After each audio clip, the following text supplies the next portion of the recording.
You've been told to fear debt, avoid it, pay it off fast. But what if I told you the rich use debt to make millions on purpose?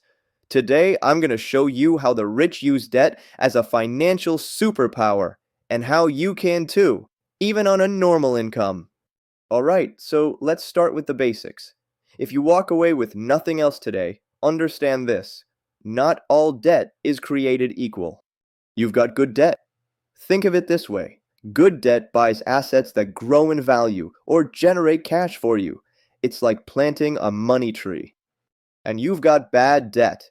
That's paying for stuff that rusts, rots, or disappears with a swipe of your credit card.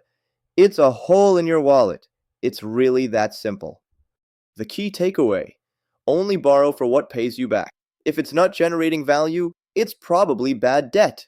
So now that we know the crucial difference, you might be thinking, okay, I get it, but how do the really wealthy people, the Zuckerbergs, the Musks, the Buffetts, actually use this good debt to get so rich?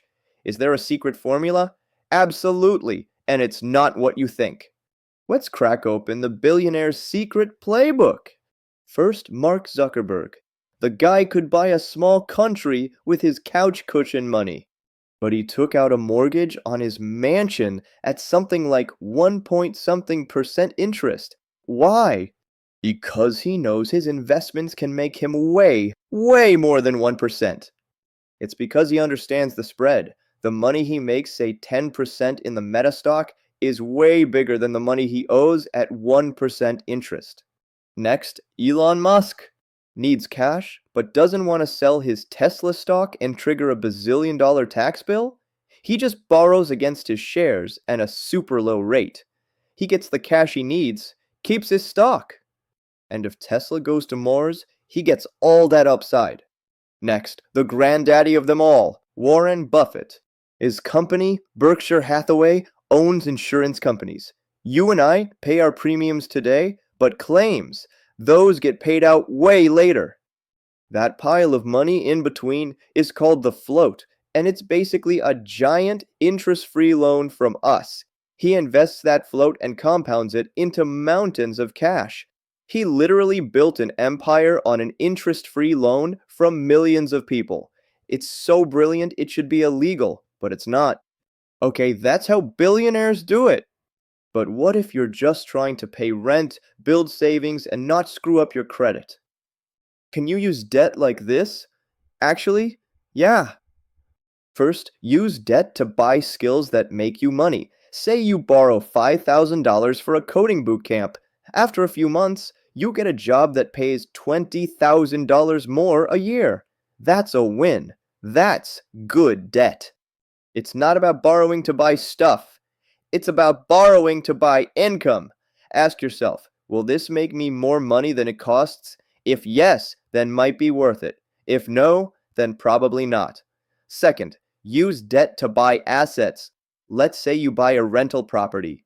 You put 20% down. The rent covers the mortgage and makes you a little extra each month. That's smart debt. You're using someone else's money to grow your money. The rich do this all the time. And yeah, it takes some research and planning, but it's doable, even on a normal income. Let's say you have a mortgage at 3%, and instead of paying it off super fast, you invest extra money at 7 to 10%. Now you're doing what Zuck did. You're keeping your cash working harder somewhere else. Debt equals cheap. Investments equals grow faster. That's the spread, and that's the point. But here are the rules. 1. Only borrow when what you're buying pays you back.